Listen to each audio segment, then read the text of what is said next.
जिनका जन्मदिन है, मोहित एवं हमारे प्रधान श्रीमान सुरेश आहूजा जी। हम जन्मदिन क्यों मनाएं और हमारा जन्मदिन मनाने का तरीका क्या हो। जन्म तो हर एक मनुष्य का होता है। इस संसार में सब प्राणी जन्म लेते हैं। जन्म लेना ही जीवन नहीं है, जीवन बनाना पड़ता है, जन्म मिल जाता है। और मनुष्य योनि में जन्म होना भी अपने आप में बड़े सौभाग्य की बात है कि हम मनुष्यों के रूप में पैदा हुए।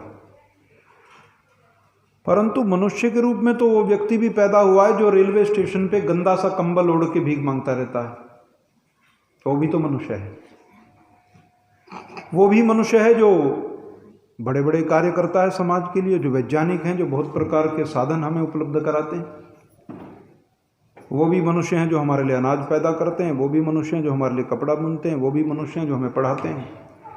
मनुष्यों में भी बहुत सारी कैटेगरी है। और ऐसे में परमात्मा के प्रति हमारा धन्यवाद और बढ़ जाता है जब हमें समझ आ जाए कि हमारा जन्म क्यों हुआ है, हमें अपने जीवन को जीना कैसे। अगर ये समझ आ जाए तो भगवान को बहुत धन्यवाद करना चाहिए। क्योंकि हम ये देखते हैं कि बहुत समय तक तो व्यक्ति को ये पता नहीं चलता कि मैं इस धरती पर आया क्यों हूँ, और वो अपने विभिन्न कार्य करते हुए सोचता है कि बस मैं तो इसीलिए आया हूँ। हालांकि मनुष्य का चरम लक्ष्य तो अपने आप को जानना है, अपनी आत्मा को साक्षात्कार करना है, परंतु वो तो बड़ा मुश्किल कार्य है। फिर जन्म में इस संसार में मैं ठीक से रह लूं, किसी को मैं पीड़ा ना दूं, मैं किसी का सहारा बनने का प्रयास करूं, किसी गिरते को उठाने का कोशिश करूं, कोई बच्चा जो पढ़ नहीं पा रहा मैं उसे पढ़ाने का प्रयास करूं, समाज में मेरा कुछ योगदान हो। अगर हमने केवल अपने लिए जीवन जीना है तो फिर ये कोई विशेषता नहीं है। अपने लिए तो पशु भी जी रहे हैं, अपने लिए तो पशु भी जीते हैं। अच्छा, पशु हमसे ज़्यादा सफल हैं, मैं आपको बताऊं। आप इतने और हम इतने सफल नहीं हैं, पशु पूरे सफल हैं। गाय होती है और जो बछड़ी वो देती है वो भी पूरी तरह से क्या होती है, वो भी गाय होती है। बड़ी होकर गाय बन जाती है वो भी, और वो दिखाई भी गाय की तरह से देती है और व्यवहार भी गाय के जैसी करती है। भोजन भी वही करती है जो एक गाय को करना चाहिए। गली में घूमते हुए जो छोटे छोटे कुत्ते हैं उनको देखो, उनका जन्म किस रूप में हुआ, एक कुत्ते के रूप में हुआ। उनके बच्चे कैसे हैं, बिल्कुल उनके जैसे हैं, पूरी तरह से वैसे ही स्वभाव है, वैसा ही व्यवहार है और वैसा ही भोजन है। बकरी पैदा होती है, बकरी के बच्चे भी बकरी जैसे, उनका स्वभाव भी बकरी जैसा और आहार भी बकरी जैसा। सब पशुओं पे बात लागू होती है। हर पशु का बच्चा पूर्णतया उसी तरह का होता है जैसा वो पशु है। अब आप अपने पे इसको लागू करो। हम मनुष्य हैं, हम केवल दिखाई देने में मनुष्य हैं, वास्तव में तो हमारे अंदर बहुत सारे पशु रहते हैं और समय समय पर वो पशु बाहर आते हैं। इसलिए हम लोग वेद का मंत्र पढ़ते हैं, यजमानस्य पशून पाहि। क्या पढ़ते हैं, यजमानस्य पशून पाहि। हे परमात्मा, मेरे यजमानों की पशुता से रक्षा करो। किससे रक्षा करो, कई जगह इसका अर्थ करते हैं पशुओं से रक्षा करो। पशुओं से नहीं, पशुता से। पशु और पशुता में फर्क है। जो हमारा पाशविक व्यवहार है उससे हमें बचाओ। कुत्ता काटने से उतना अंतर नहीं है, 2 इंजेक्शन लगाओगे 14-15 काम बन जाएगा, और थोड़े पैसे दोगे थोड़े इंजेक्शन में भी वही काम होने लग गया आप। लेकिन यदि व्यवहार पशु जैसा हो गया तो उसकी कोई दवाई नहीं है, उसको ठीक करना मुश्किल है। तो आप ये देख लीजिए हमारे बच्चे पूर्ण रूप से मनुष्य जैसे हैं या नहीं।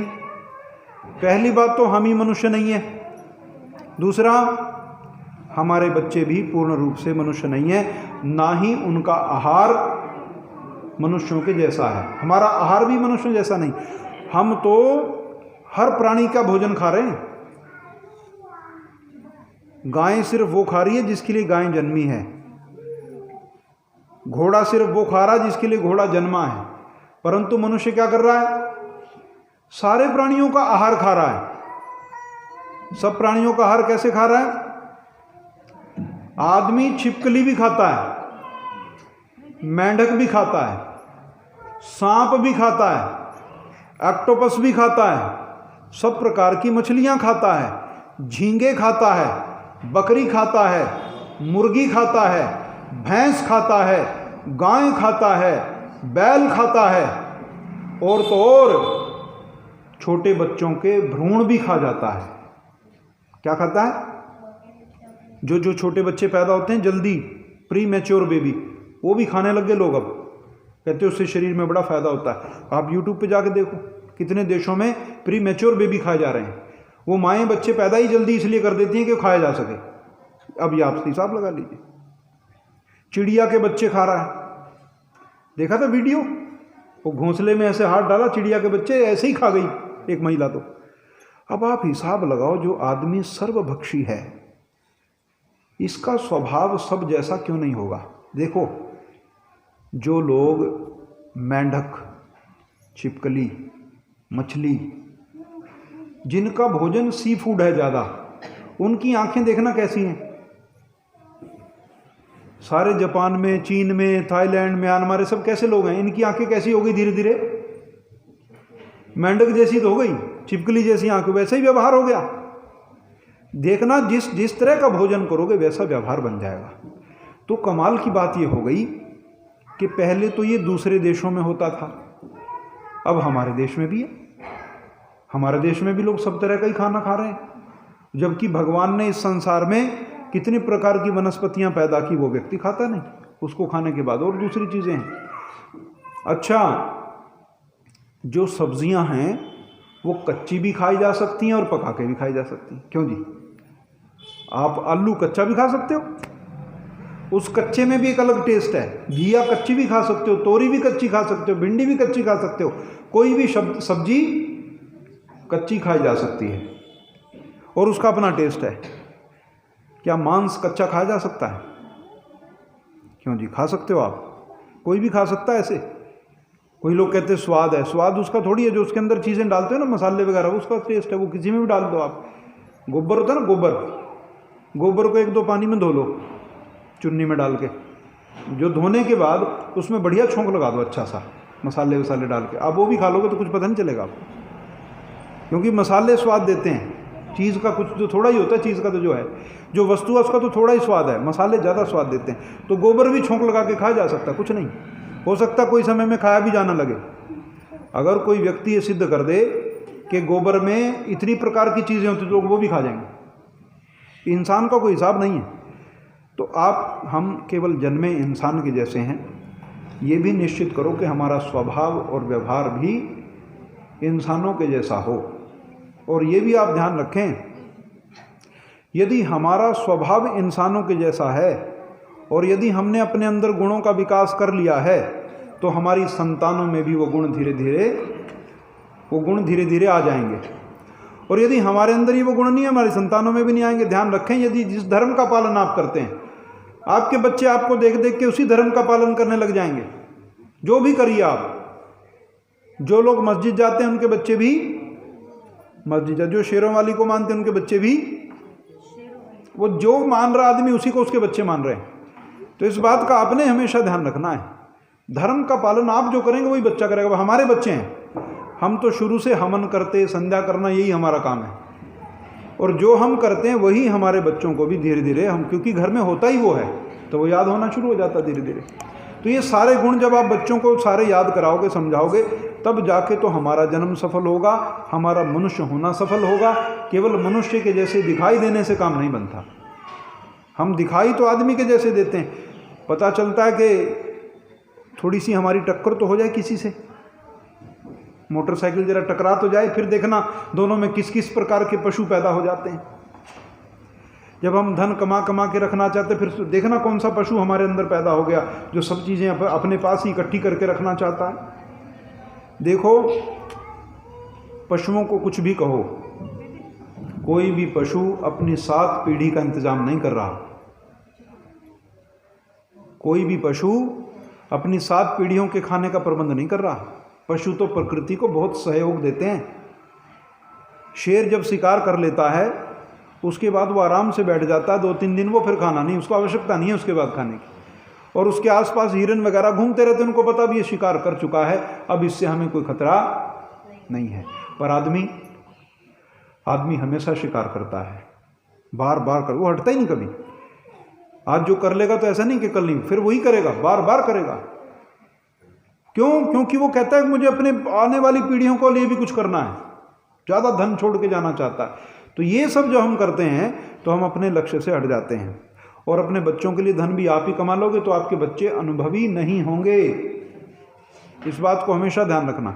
यदि बच्चों के लिए धन भी तुम ही कमा दोगे तो बच्चे अनुभव कहाँ से लेंगे? बच्चों का नफा नुकसान कैसे पता चलेगा? उनको क्या पता चलेगा मंदी क्या होती है? उनको क्या पता चलेगा संघर्ष क्या है? उनको पता ही नहीं चलेगा। जो बच्चे जितना संघर्ष करते हैं उतना चमकते हैं। जीवन में उतार चढ़ाव तो आते रहते हैं, चढ़ाव की बात नहीं है, चढ़ाव में तो सब खुश होते हैं, उन्नति में तो सबकी खुशी है। पर जब हमारा पतन हो जाता है, जब हमारे हाथ से सब कुछ चला जाता है, तब कैसे व्यवहार करते हैं? तो जन्मदिन का मतलब इतना है कि हमारा जन्म हुआ, भगवान ने हमें मनुष्य बनाया। परमात्मा को धन्यवाद करो कि हम मनुष्य हैं, और ये संकल्प लो कि हम मनुष्य जैसा व्यवहार भी करेंगे, हम दयालु बनेंगे, हम दान करेंगे, हम शास्त्र पढ़ेंगे, हम अपने जीवन को संवारेंगे, हम दूसरे की सहायता करेंगे। ये मनुष्य ही कर सकता है। एक गाय यदि बीमार पड़ी हो तो दूसरी गाय उसको हॉस्पिटल नहीं ले जा सकती।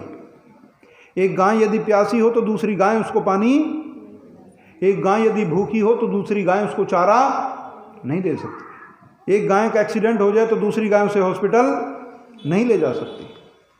कोई पशु इस तरह का काम नहीं करता। एक मनुष्य दूसरे भूखे मनुष्य को भोजन दे सकता है, एक मनुष्य किसी प्यासे को पानी पिला सकता है, एक मनुष्य किसी चोट लगे हुए को हॉस्पिटल पहुंचा सकता है, एक मनुष्य किसी की सहायता कर सकता है, किसी के ऊपर दया कर सकता है। दया करना, दया का गुण ये किसका है?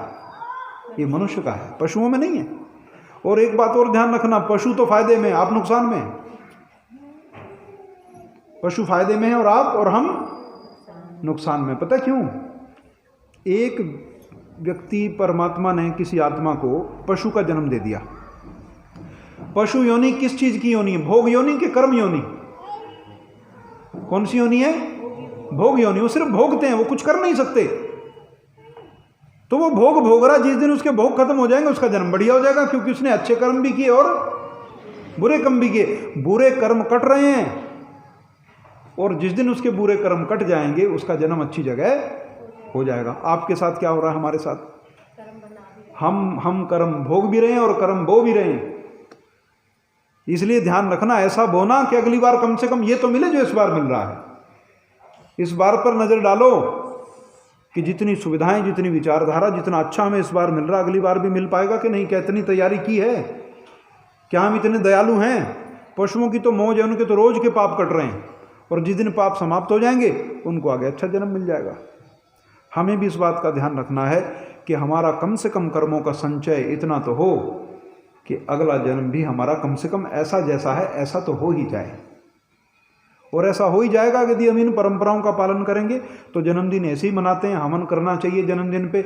और जो पाश्चात्य चीज़ें चलती हैं पश्चिम से आई हुई, वो भी चलती हैं अब दुनिया में। अब आप रोक तो नहीं सकते ना किसी को, लेकिन आप ये बात का हमेशा ध्यान रखें, वो भी आप कर लें, हम तो उस बात के लिए भी कोई आपको मना नहीं करते।